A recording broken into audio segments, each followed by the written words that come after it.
Hello, friends. Welcome to Creative Medicine. In this lecture, we will learn about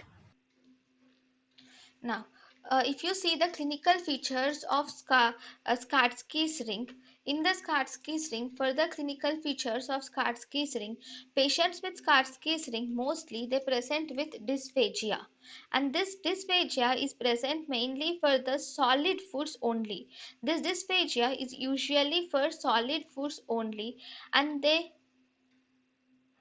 these solid foods will have either completely obstruction of solid foods is seen, because obviously here there is a ring like structure is present between the esophagus and the gastric. So above there is esophageal mucosa, below we have gastric mucosa, and it is present at the gastroesophageal junction. So as a result, any solid food which comes through the Schatzki's ring, it is obstructed here because of the less space for the solid food to pass.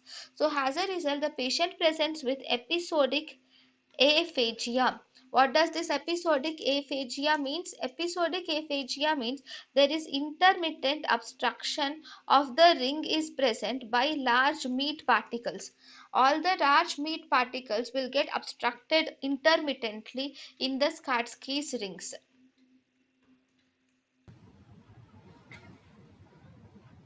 thank you and thank you for watching.